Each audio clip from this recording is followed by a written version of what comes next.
You are listening to Red Team Radio. Today on Red Team Radio, I have Jason Tharp with me from Holtec Security International. He is Senior Manager for the Special Security Program, and he has been in security for about 25 years, so he has tons of experience with around 5 years of experience doing about hardcore red teaming. So, Jason, thank you for joining me today.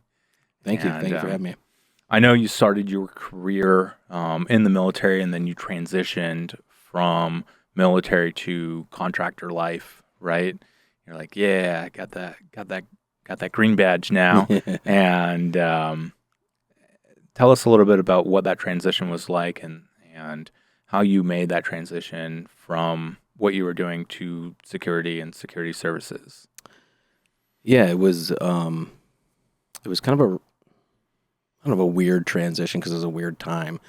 So this is back in end of 2003, early 2004, getting out, and I spent time in the military, doing a type of red teaming, I guess, that the military does, opposition force stuff that I did there. However, when I got out, didn't have a real plan of what I was going to do, and I had some folks that had said that there's some work in this nuclear area, and encouraged me to apply, and that's kind of how I wedged myself first into the commercial nuclear area there, and then kind of expanded from there. So it was at a time where in that arena, everything's governed by regulations and things like that, and the government controls regulations, and we know the government's very slow to respond to things like that. So they were just on that cusp of responding to the events of 9/11, right? So they came out with some new guidances and new laws in 2003, 2004 of what security needs to now protect against at these commercial nuclear facilities. And so it was like a really interesting time where we were developing with new technologies, which needed to be challenge tested and red teamed to figure out, is this going to work for this new threat that we're now having to protect against and things like that. So that was like my entry into security. So let me do it this way. Let me try to help define like what I guess my thoughts are on red teaming. Yeah. Right. So most people like to hear, well, it depends on who you're talking to, right? If you talk to a cyber person and you say red teaming, they think one thing, like where they're hacking in on a cyber kind of red team piece of it. Then you have the physical penetration testing red team folks there, and for them, and your kind of line of work is more like, ooh, we got to pick locks, we have to be covert and all this stuff. But then there's also, in my opinion, I think red teaming also expands into what we call performance evaluation testing, right? Really what the job of the red team is to do is to performance evaluate what a security program does and what it's doing well and where it has gaps and needs to be fixed. And there's all these different disciplines in there that can do that.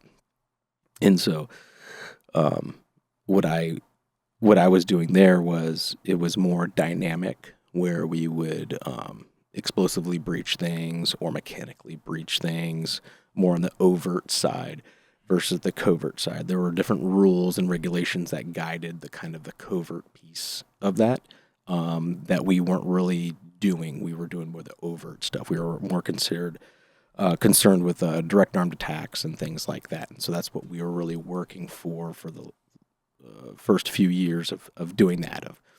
We have new sensor systems, we have new fencing systems, vehicle barrier systems that we have to figure out whether they're the right fit for all these retrofits that are happening across the country to meet this new rule back in 2003. So that was kind of my first foray into that environment coming out of the military. So it was a lot to absorb because there was different companies that were either training folks in this kind of discipline. So there was a company that was training folks to be basically the adversary threat, to mimic the adversary threat that was now defined by the NRC of here's what the capabilities are. Here's kind of like what the training and knowledge should be of these folks, of how they attack these facilities and the tools that are available to them to attack these. So then we have to go mimic those things and attack the facilities to go, now how did they do? What needs to go get fixed at that point in time? And then you do the white team walkthroughs to go,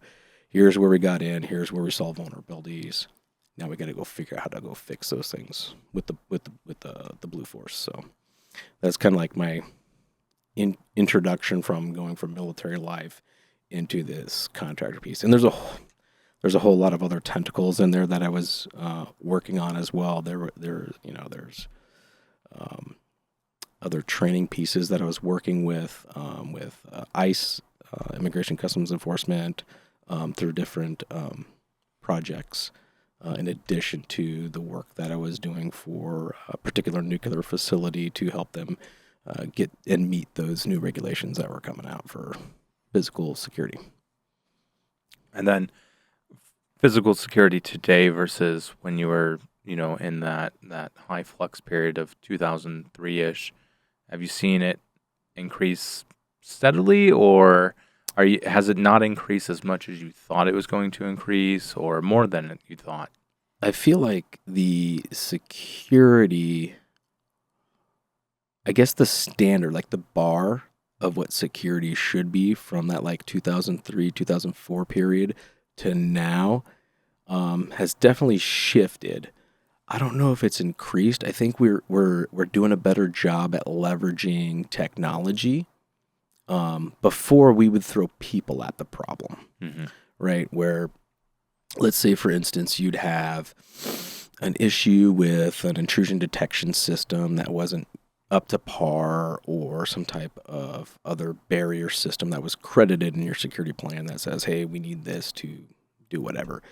You would put a person on that, and that costs a bunch of money, a bunch of time. It consumes resources, drives overtime, kills morale, a whole bunch of plethora of things.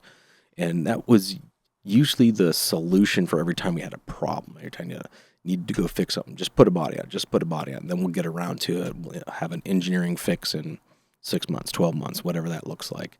To now, there's a lot more, I've seen a lot more proactive measures coming into place, where before you had a security problem, that's security's problem, right? It was always security's problem. Now you're getting a more cohesive team dynamic between like project people, maintenance people, IT people that will help you solve that problem and put more of a proactive approach to it. Like, hey, we need to do this maintenance, or we need to come up with a camera replacement plan for every 10 years because the cycle of those things, or cycling out your different IDS systems because there's new technology out there, right? So everyone kind of back in 04 timeframe was using analog microwave systems, right? Like almost every facility was using analog microwave.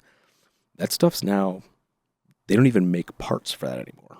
But some people haven't transitioned into a digital microwave platform. So now they're like, well, we need to maintain this stuff. What do we do? Well, you can buy parts on eBay or transition to the new technology.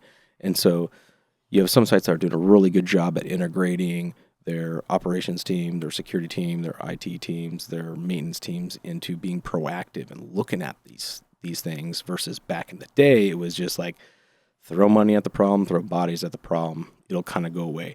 I don't think we saw it collectively as that's the new normal. I think we were just like, we got to solve this problem now. Eventually it'll go away. But it doesn't, right? Those same security standards stay. And so now you have to evolve and figure out, now how do we maintain that in a more efficient manner? And that's kind of what we're seeing. I've been seeing now is like really looking at it from a perspective of, how do I maintain this for the next 20 years? What does that look like? So right now, I'm part of a project, which is the restart of Palisades nuclear power reactor, which was a decommissioned site 2 years ago. And they decided that they're going to restart this reactor. And so I'm helping them design the security piece behind it. And like, I'm looking at, how do I make this thing last for the next 20, 30 years, right? Get the infrastructure right. get the maintenance programs right to make sure that this is going to work for the next 20, 30 years. And back in the day in 2003, 2004, like we weren't even looking 5 years ahead. We were looking like months ahead. Like, how do I get the next 12 months? Like, there was no 5-year plan at that point in time on how we're going to maintain security because it's all fresh and new. So I think that's kind of like the real big differences that I see from, 20 years ago to now is that we have a more proactive approach to it. We know that security is going to be there for the long term. It's not going to change. So how do we make it more cost effective to reduce that overhead burden on companies and make it more efficient in that manner? And then with the advent of how red teams are treated now, right, compared to what you talked about a little bit beforehand, your views on red teaming. How do you view how red teams are viewed and treated now as part of the overall solution set for security? Do you think it's a effective measure, or do you think it can be improved upon? Yeah, it could definitely be improved upon, but going back to how were we treated 20 years ago versus now, like we were the enemy, right? Like you were the bad guy, like the real bad guy. Hey, you showed a defeat in this barrier. I hate you now, versus like, hey, I was helping you find a flaw that we can go fix so that the regulator doesn't come in and find this flaw. No, it was like you were the bad guy. Every time you came on site, they're like, what's he going to find? I hate this guy. He's going to cause problems. We're going to have to comp something. It's going to cost money. Like, you were not the good guy. That's for sure. There's been more of a transition to, I don't want to say a likability, but like an understanding. Because to be honest, back in that day, it was a little more cowboy days. We're like, hey, what can we do? What can we break? How can we? It was more of a challenge of like, I know I can get in there. Let's see how I can get in there. So we're doing a little bit of cowboy stuff where it's like, is a real adversary going to do that, or were you just trying to defeat the system? Kind of piece. So there was a little bit of that going on, which now has gotten reined in to like making sure you're dropping your ego, right? It's not you trying to win, it's you trying to make the security team better, right? If everything is aligned to that, then that's what the mission is, right? So it's definitely swung. I think there's a lot more room to improve there. I'm still seeing facilities and folks with a mentality of not being proactive in security, and that's going to be a detriment to them because you can either fix it now for cheap, or you're going to be reactive and you're going to fix it when you have an issue, and now it's going to cost you 3 times as much. Right. So getting those red teams in there to identify those areas where you have gaps, fix it on the cheap versus now you have an issue. Now you're dealing with reputational risk because you had some sort of breach. Are you a publicly traded company? That's going to hit your stocks. Your shareholders are going to be pissed. If now you got to call a red team in or some other team to fix the problem, that's going to be double, triple the price because it's like, hey, drop everything that you're doing and now I need to come fix this now. Like, it's going to cost you so much more versus looking ahead a little bit farther, get a team in, show me where my gaps are, create a plan, then to go work that plan and close those gaps. It's going to be a heck of a lot cheaper to do it that way than the reactive way. I see a lot less of that now than I did 20 years ago. 20 years ago, it was always reactive. Everything was reactive. We're not going to do anything until we get in trouble for it, and then we'll go do it and pay 3 times as much. And I've been on a lot of security projects, multi-million-dollar security projects, fixing things that could have been done for a third of the cost because they just waited until somebody actually exploited it in a manner that made them go fix those things. Mm-hmm. Yeah, I have friends that deal with like incident response, and their POs. I'm like, ooh, wow. If only I could charge that. Yeah, exactly. Yeah. Oh, you want it done now? Hold on, I got a whole separate list. That's right. That's what we charge. We doing it now. We can do the red team right now. Yeah, right now. That's right. Get that check we got. Yeah, and I feel like red teamers today is Well, I feel like the term red team is overused quite a bit, at least in the private sector world. Everything has to be a red team, That's right. right? And it's just like, no, not everything needs a red team. And then every company feels like they need a red team engagement. I'm just like, no. Like, obviously, utilities and sites that you're looking at, like, those are the groups that are needing red teams.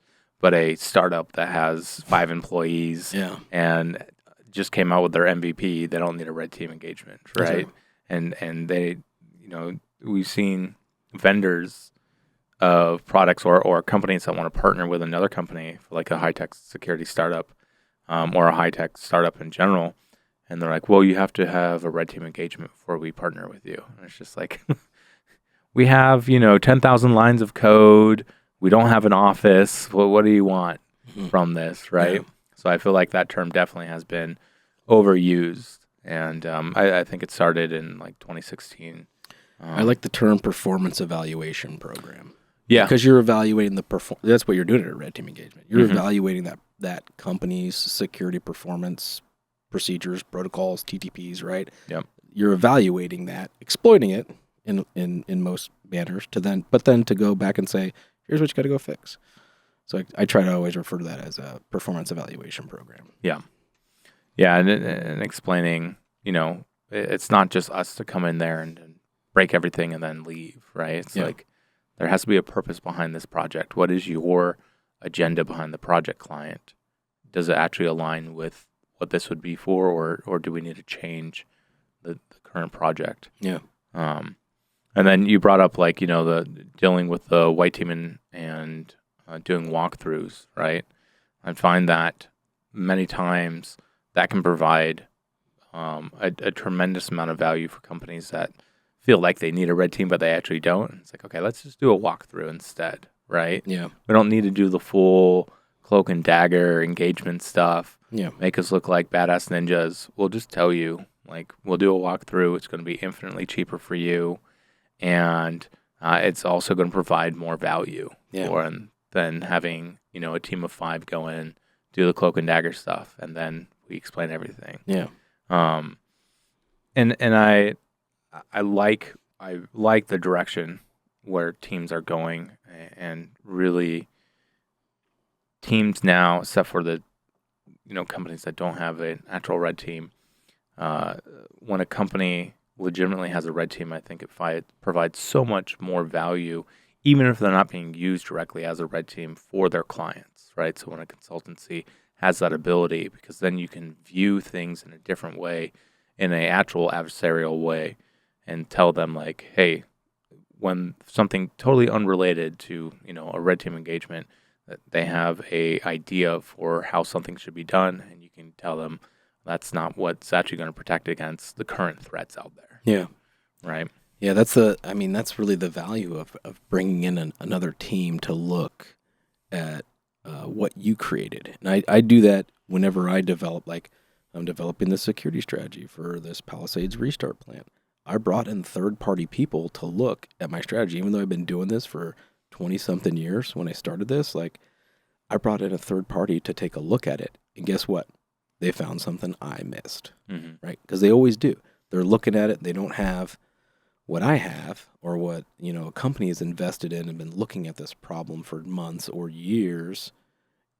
They don't have that perspective. So they come in with a different perspective. They're always going to find at least one thing that you didn't find or you couldn't find. Right. And that's really the value of bringing red teams or third-party teams to come look at your stuff. It's invaluable. They find all the gaps, because you will never find all the gaps of your own plan. You just won't. Mm-hmm.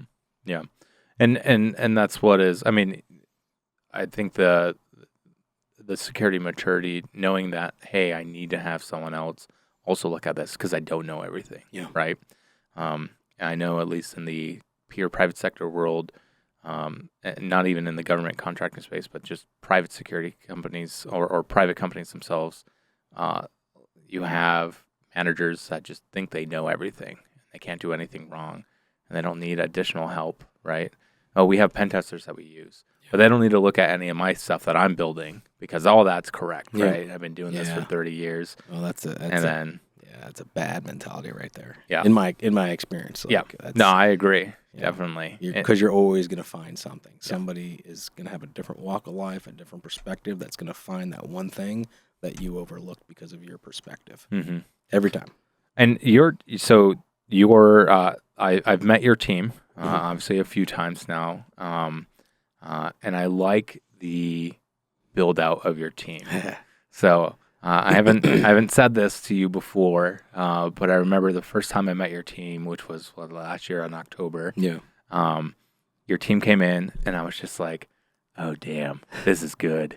like this was put together intentionally, and I don't know if it was intentional. I did that. It seems very intentional, but I was just like, "Man, they got the right type of players and the right type of maturity mindsets." Right, your team has a wide range of ages, which then allows the more we'll call them more experienced and wiser people to approach things differently, and then you also have younger 20-something-year-olds on your team, which come in there just like, I'm the hot rod. That's right. Yeah. And they don't have all that built up perspective that we have, so they'll look at the problems different. Like right. That's kind of what I've been talking about. Like putting those team together, you got to find all those different people have the different walks of life and everything, and then you put them in a team. That's what makes a really good team. If you make a team built off of people that you like or that are just like you, you'll never be an effective team with that. Yeah, and your team. That's the other thing is, each person on your team is not a cookie cutter of the other person, or even a cookie cutter version of their younger self. Right? It seems like personality wise and discipline wise, you have a huge grasp within that team from different perspectives. Yeah. And I'm sure it provides great value when you're actually doing an engagement. Yeah, I hate to say it, but I give the youngest guy on the team, I always give him jibes all the time, but he's brought so much good context to our work that the older guys have looked past. That were like, now I got to give this guy credit. Yeah. Like, I could be his dad, but I got to give this guy credit now because he just thought of something that the two old guys didn't think of. Yeah. Because it's outside of our, our area that we operate in. So, yeah, I mean, and that's what makes an effective team is just finding the right individuals that make a complete team to hit all the different wickets, right? Versus they only focus on this. Right. So, there's a handful of other folks on my team though too that you haven't met yet.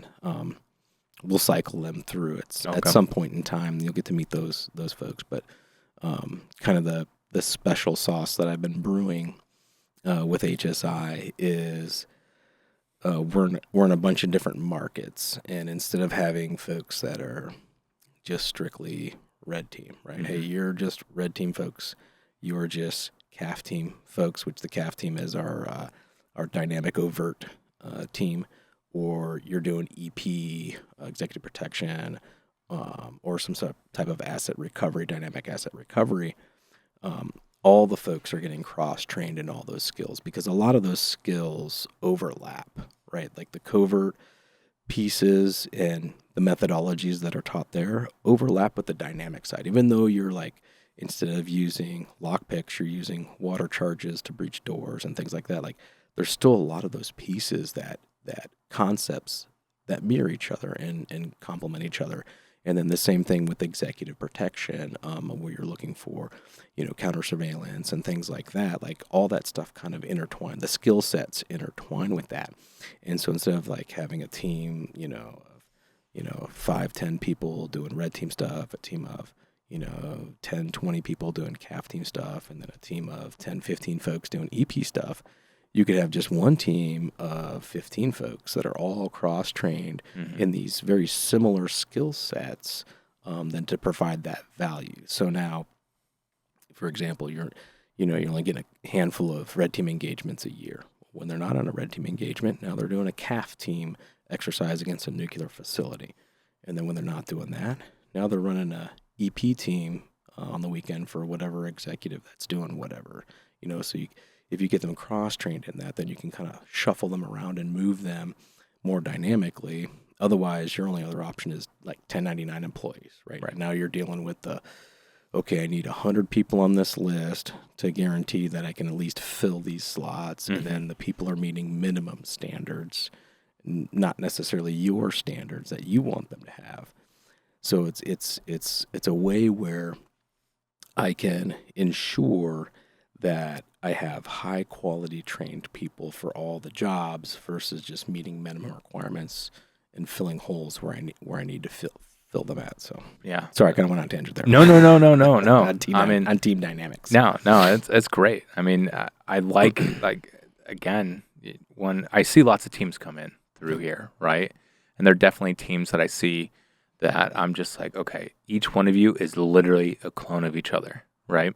And this team will know who they are when I call them out, and they're well, I would consider them more than just business acquaintances. They're friends now, so I don't mind giving them shit, but I won't use their names. Every member on that team, it's so funny. It's just like, okay, if you're on this team, I know you were this special forces group, and then you went and you did, you were doing this for this intel agency afterwards, and then after you got out of doing that, you went on to this team, because everyone's story is the exact same thing on this team, and they all think very similarly, right? And then they bring in other teams to help them think, like, how do we approach this problem differently? Yeah. I'm just like, ooh, you could hire differently, and you right. wouldn't have to bring us on and You'd have pay it us a lot in-house. of money to tell you the exact same thing that someone else with a different background could have told you, right? That's why I have non-military people in my team, specifically for that reason. They're going to look at that problem completely different than somebody who's been trained by the military and worked in the military. And it's eye-opening sometimes where they'll say something that you completely overlooked. Like, oh, I got to get in there and do this dynamic movement. Like, what if we just did this? And you're like, fuck, that's a really great idea.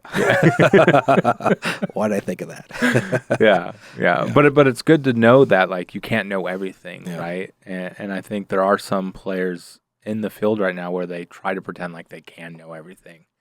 And it's like, the more I learn about this field, the more I do things, the more I'm just like, oh, I know what I know. Right. I need more training. I need more research. Yep. Yeah. And I know infinitely less than what I want to know. Yeah. So, but that's what I find interesting.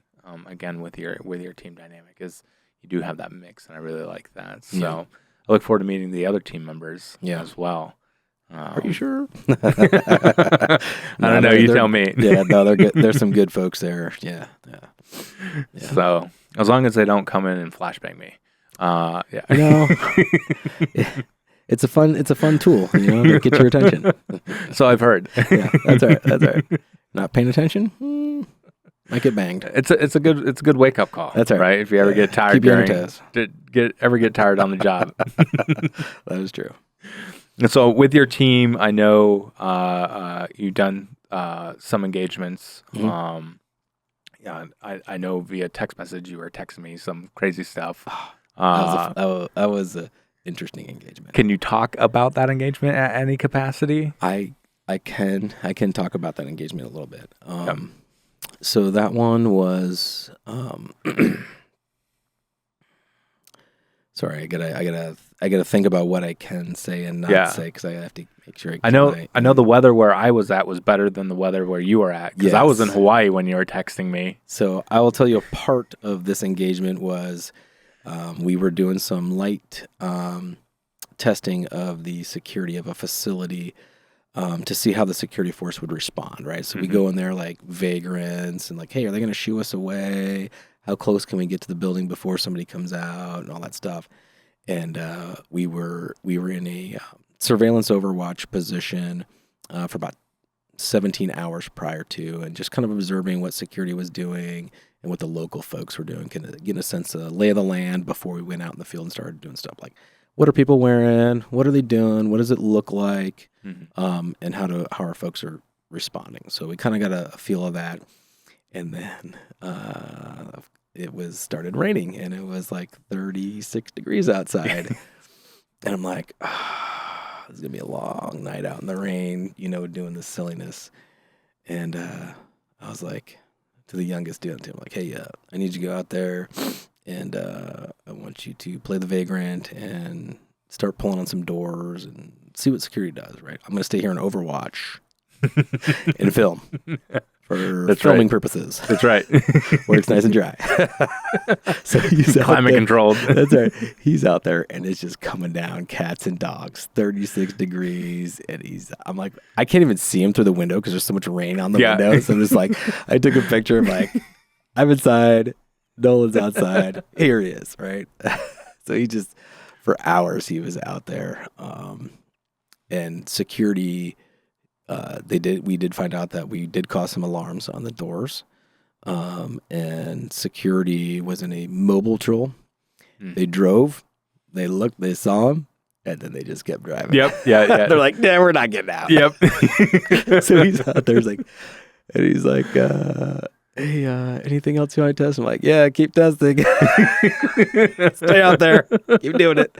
I'm filming. Even though I couldn't film anything because there's rain all over the windows. I couldn't see anything. So, yes, that was that piece of that particular engagement. There was a couple other facilities that we were looking at. It was a tough one for some of the newer guys on the team, where that was either their first or just a handful of engagements going through. We had an engagement pulled from us, like last minute, like we were walking out to go do some actual testing, that we saw some vulnerabilities on a facility on the external side that we knew we could get in without being detected, and or there was another area that we knew we would get detected, but there wasn't good assessment, and the response time we knew we could hide and they would never find us. So we wanted to go like fulfill that to do a demonstration, because they were confident in that nobody can get in this area. We're like, we know we can. So we had a plan. I briefed it out to the project lead for that, which I was not the project lead. I was just brought in as a technical advisor kind of role. And I was like, yeah, we're going to go test this thing tonight. Here's some, vulnerabilities. We know we're going to get in. And we're just going to do proof of concept on that. And he's like, okay, yeah. So then that night, we're walking to it, and I'm calling him, letting him know, hey, we're getting ready to do the engagement. Just in case you get a call, it's going to be us. And then we got to stand down. And so I was like, I don't know what the politics were behind all of that. So then I'm pulling the guys off, and they're like, wait, time out. We're going to go. We're going to do it. I'm like, nope, it's done. Whatever happened above us, that's on them, right? Like, pull back. We're pulling back now. And so it was a little bit of a heartbreak for some of those dudes who were like eager, like we've been training for a long time. Right. And there's like, we know we can get in there, and you're like, it's going to be an awesome ego boost, that's right? Huge ego boost, right? Huge motivator. That's right. Yeah. Right. Validation, right? Self-validation of all the training and everything they've done, the time they've put in. And it's like, I got to be the guy who's like, we're not doing that tonight. It's not going to happen. Pull back now. And so, yeah, that was a little bit of a tough one on that particular testing. I know that kind of hit the guys a little bit low who wanted to get in on that, but sometimes that's how things go. Sometimes clients get scared. There's some background there that I can share offline of like, kind of what was going on, but that's the way some of that stuff works. There's powers that be that they make a decision and you're working for them and they say no, you go, okay. Yep. Move on to the next thing. Everyone's super confident until the red team is actually going to step foot onto a when project. I'm 30 seconds out. Yep. Then you're like, we're not going to go test that now. We're good. Regroup. Yeah. Okay. Yeah, we definitely, I remember, I've had some clients who their mindset was, you're not going to break anything, right? You're not going to get into anything, whether it be physically or network-wise or application-wise. And I love those clients because I ask them, I give them the same offer every single time. Okay, we're going to do this project for you for free. And if we get in, we keep everything we steal. But if we don't get in, then you just get an assessment that says we didn't get in. Congratulations, and you don't pay us You're for the it. best security in the world. That's right. You're going to save $300,000 right now. Tell your executive that you're about to save $300,000. Never have I had someone agree to that where they're like, "Oh yeah, we'll take that deal." Yeah. That client, that particular client was actually a crypto project. We got it. Yeah. We were able to do some stuff. So they were thankful that they didn't take that deal. Yeah. I was not thankful that they didn't take the deal. It would have been great for me, right? Yeah. Could have bought Bunch of crypto. 10 islands. Yeah. And I think that's the allure of like this kind of work. Like nobody really knows about it. Like unless you specifically deal with it, Right. So people are like, oh yeah, my security's great. I deal with it all the time. Like people who don't work in security think they know about security and how to implement security systems. Mm-hmm. And then you're constantly having to be like, well, that's good enough for this threat. But if your threat is this, that means nothing. Yeah. You're going to get through that. And I held that mindset at one time, right? Like before I knew about physical entry and stuff like that, I'm going into these, secure connexes or the slang term, skiff and stuff like that, thinking like, man, no one could ever get into these things, right? Yeah. And then I go through my little training, and then go and do some more multi-week trainings and stuff like that with different military I should say they were all prior military. They're now doing it for a different government organization, and because I was never in the military at all, but my instructors were all either in the military still or past military, and they're teaching me all these things, and then I thought like, oh, everything's broken, nothing is secure. So I definitely can sympathize with that mindset of like, no one could ever get into this facility, right? Like I look at a GSA container back in the days, and I'm just like, this paint is designed to be tamper resistant. Do you not understand that no one could ever open this? Yeah. And it's just like, oh, okay, well, maybe they're not as great as I thought they were at first, right? Or we have to badge out of the facility. Like, what are they going to do? They can't just reach up underneath the door. And then it's just like, oh, wait, no, they can kind of reach up underneath the door with some metal rod and a badge taped to it, right? That's right. So I sympathize with the mindset of thinking, no one could ever get into something like this. And then having a wake-up call, essentially. It'd be like, nothing is secure. That's right. Everything is broken. Yeah. You tell other people that. Which is true. It depends on the spectrum of what you're Right. testing at, right? Mm-hmm. And that's, I'm constantly having to talk through people of like, oh, well, we'll just do this. And I'm like, well, I can defeat that very easily with these small tools. Really? I'm like, yeah, like that's really not nothing. So I always try to like box them into what we call a design basis threat, right? A DBT of like, okay, what is it that's your most probabilistic adversary that's going to attack you, right? Mm-hmm. Is it this? Are you looking for crimes of opportunity from common criminals? Are you looking for criminals that have medium skill sets? Are you looking for nation state actors?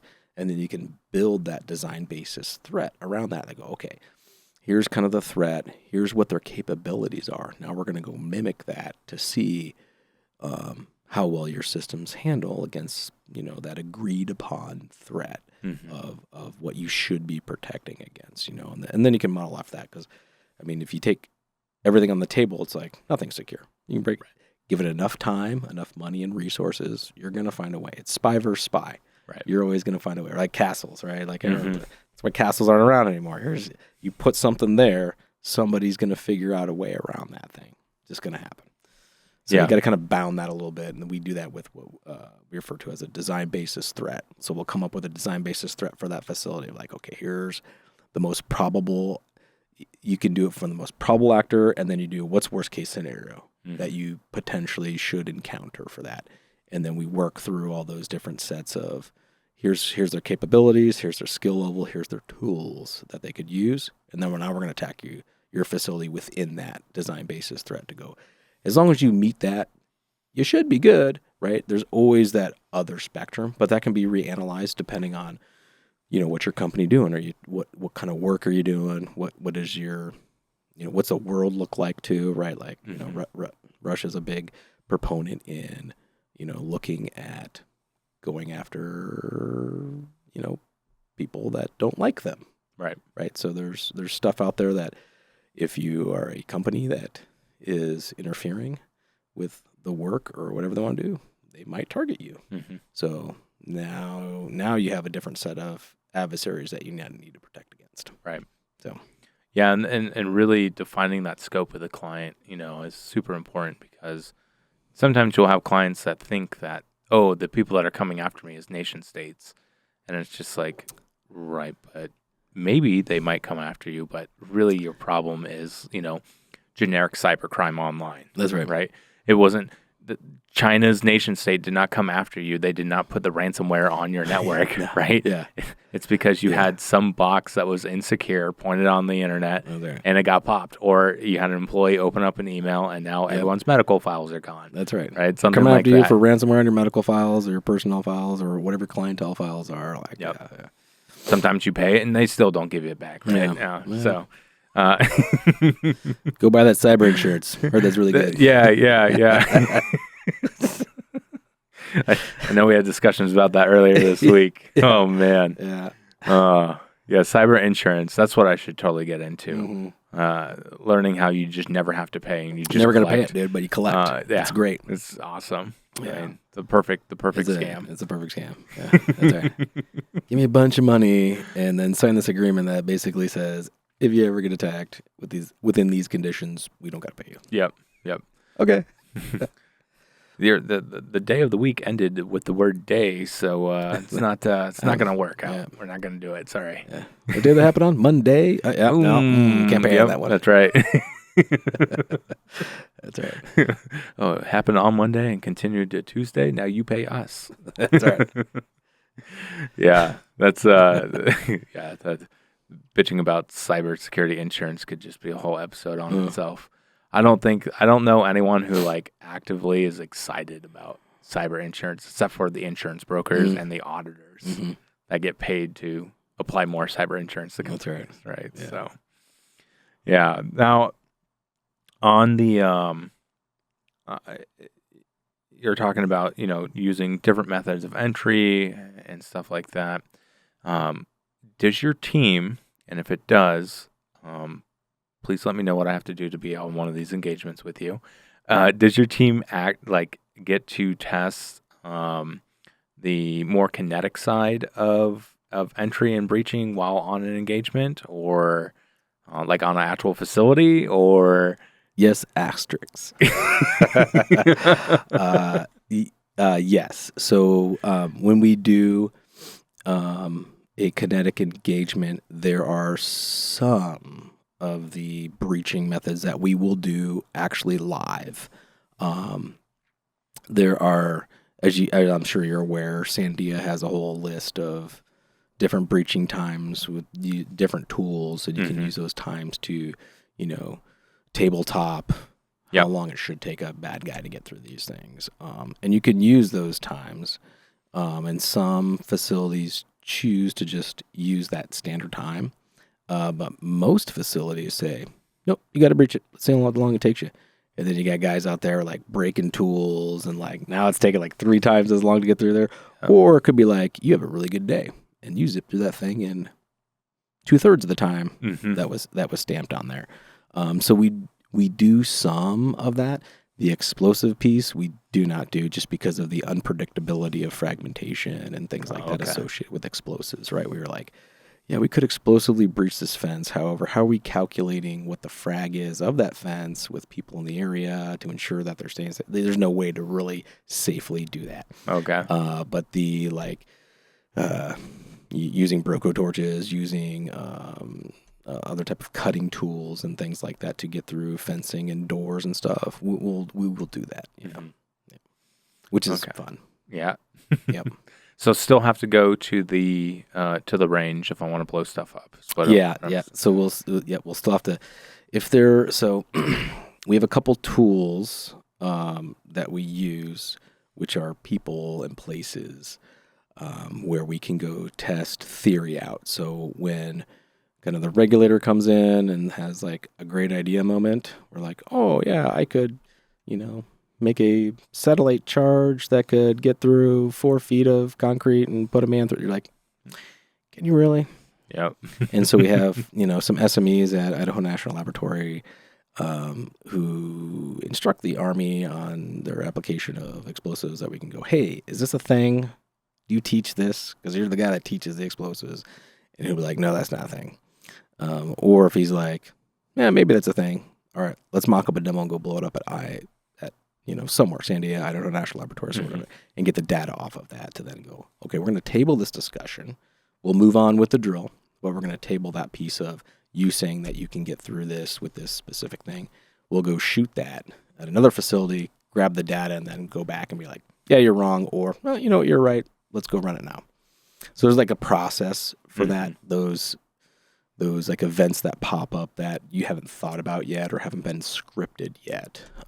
There's a process to figure that out. But yeah, basically the explosive piece is off the table at those facilities. It's all mechanical or thermal. You can get away with those kind of things. Still fun, right? Still fun. Heading something with a cutting torch. That's I right. mean, it's not a everyday thing. I can have somebody have a bad cut on the fence, and now the team's got to go through the hole, and they're getting caught on their packs are getting caught trying to cut this hole that you did a terrible cut on, right? You didn't do it right. Like there's all those those little nuanced pieces that add up to the engagement force looking crappy, right? Mm-hmm. Yeah. I haven't had the opportunity to cut a fence with a torch yet. We've cut chain link fences with essentially bolt cutters before, and then you just roll it back a little bit. Yeah, we do the demo saws. Oh yeah, zips right through it. Yeah, so I don't get to do anything cool like that. Oh, It's like, we'll have to talk. Yeah. We might be doing something fun here in August. Oh, okay. Maybe we'll talk about that. Yeah. Maybe you can jump in and play with us. Yeah, definitely. I'm down. I'm down. All right. Like I said, all my clients are just like, yeah, you can cut that fence, or they'll be like, oh, we understand you can cut the fence. You are now past the fence. I'm just like, can I show you I can cut the fence, though? Yeah. Like, no, you can't. Okay. Now get through this door without us noticing. I'm like, oh, can I cut through the door? Right. So, yeah, usually our clients, what they want to see is I should say on the utility side, they want to see what it's like when a adversary who's like an insider threat is, what they can do and how they can dismantle security or cause. Yeah. More importantly, what they're interested in is, what does it look like if we have a sleeper cell on the inside activated during wartime? You're done. And yeah. Yeah. Oh, yeah. That's the scariest thing. Yeah. You see the eyeballs go, they could do what? Yeah. I trust no one now. Yep.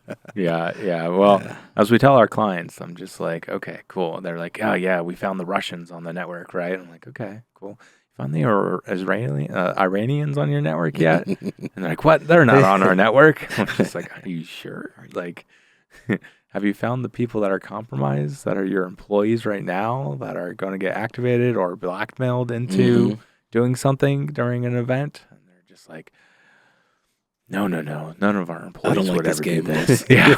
Oh, no, they deny it. They're like, this is our employees are loyal to the death. That's right. I'm just like, are they though? Are they? That's right. What's your retention rate? Yeah. After you replace in that position? That's right. Yeah. And some clients that get it, they just realize they're like, okay, yeah, we're really SOL. And they're like, what do we do? How do we fix this? We want to do better, right? And I love working with those clients because they realize that, oh yeah, there is a problem, but how do we make it so that it doesn't affect us to the same level that just happened with your team coming in and causing all this havoc, right? Yeah. Unfortunately, those are far and few between, right? Everyone's so much like, never happened to us, never happened. Because in a lot of cases, it hasn't. Right. The problem is, when it does happen, you're hosed. Yeah. Now you might lose your company with the reputational risk, depending on what you're doing, right? Nobody's going to want to invest in you depending on what your work is with a breach like that. So Yeah. you're risking it all. There was a water treatment plant where they're just like, no one has ever poisoned the water system in this area. And we're like, right, but it can be done. Like, we have this vulnerability. We're able to get in without authentication, and we could change that chemical composition that you're dumping into the water system. And they're like, it hasn't ever happened. So you're going to wait until thousands of people are poisoned and then do something about it? Well, I was just like, I mean, they wanted it to be taken out of the report. Yeah. They're like, it's never going to happen. Yep. Take it out of the report. I was like, let's say it's never going to happen. It's being left in the report, though. That's right. But they don't want that because in the I thought report. it could happen. It could happen. Right. Well, as soon as it's kept in the report and then it actually does happen, then it's just like, you were told about this how many years ago? That's right. Why didn't you do anything about it? Right. So they want things taken out of the report. And it's like, and that's a lot. That's a problem with a lot of things, is that Monday morning quarterbacking. Yeah. You know, where you're like, there's so many threats out there. There's so many things that could happen, sure. But you got to get back to that probabilistic risk assessment of like, what's the most probable thing that can happen, right? What's our threshold limit for defining that threat and then go protecting that threat? Because you can't protect against anything. Otherwise, then now you have to protect against everything. Right. Well, and that's the other thing is like, you have to, as the red team, you have to understand the business aspect of security, I feel, because people can't protect everything. Yeah. Security costs money. We don't make money. We consume money. Right. No matter how we try to phrase it, right? I pride myself on being able to convince boards or convince executives to dump more money into a project so that they can get better security, right? Upping their budget by anywhere from 5 to 27%. But at the same time, it's just like, that's taking resources off of something else in the company that could make them money. Yeah. So you better have a very strong argument. And we can't operate at, we can't slow down the business to a halt as security, right? Yeah. Security has to operate at the speed of business. And other security practitioners, they don't always like hearing that, right? Yeah. They're like, security is the most important thing. It was just like, no, selling the product is the most important thing. Yeah, if you can't sell the product, there's not going to be a security because there's not going to be a company. Right. And then it's just like, okay. And it's just like, you allow for continuity, right? You become important when things go bad, and then you can correctly fix them so they're no longer bad. That's right. But the what is the saying? The fastest way to... One of my guests was talking about this, and it's totally true. The fastest way to increase the security budget is to set your competitor's office on fire. Right? Yeah. Have their network go down for 5 hours, right? Like, look, you want that to happen to you? Right. Yeah, right. Exactly. They see the threat as real at that point. Yeah. And that's the other thing. There are times where we find problems on an engagement, or we find a vulnerability that we're able to exploit. And the likelihood that that's going to happen in the real world is like 0. Yeah. Sure, this is a critical vulnerability, but we're talking less than 1% of this actually happening, because all the stars had to align for this to work. Yeah. It worked for us. Yeah, we were able to make it repeatable, but that's not something that they should invest, $10 million into to fix the problem. And what's the risk significance of that too? Like, is that like complete company failure at that point if that's exploited? You got to weigh those things too. Right, exactly. Right? It's like, what is it going to do to business continuity if this actually happens?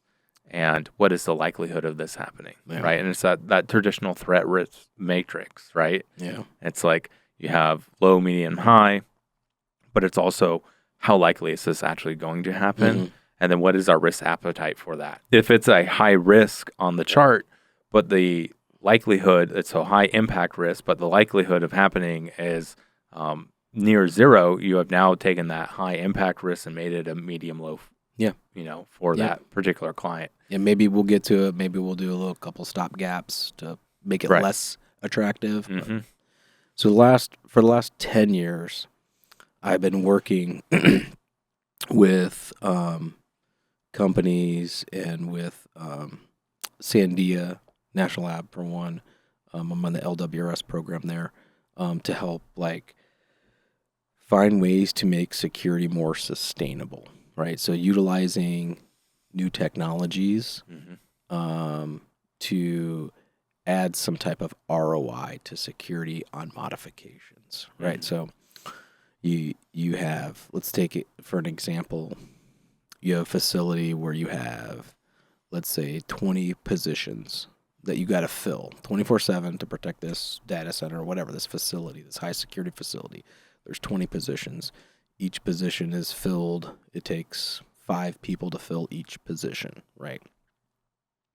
Those people getting paid plus time and a half, plus their vacations, all their stuff. You're looking at about maybe $100,000 per person. So you're looking at $500,000 annual savings by removing one position, right? And so I look at the security strategies and I use a couple different tools to help me do that. Some really cool 3D modeling and analytics of attacks. So I can run simulated attacks on facilities using KP tables and all sorts of cool algorithms that are out there to go, what if I move this position here or inserted a delay barrier to slow folks down here and here and things like that, with the whole purpose of reducing that footprint of security to then provide an ROI to the client, right? So you can go, hey, if you invest $2 million in this strategy, you will be able to reduce 2 positions, right? Which is $500,000 of savings. So that's $1 million a year. You're getting an ROI in 2 years. And then after that, you're banking, $1 million every year back on your payroll for that. So that's kind of what I've been focused on for the last 10 years. Thank you for tuning in to Red Team Radio. Don't forget to like this episode, hit subscribe, and follow for more. Craving extra Red Team Radio exclusives? Dive deeper at redteamradio.net and click support for early episode releases and members-only content.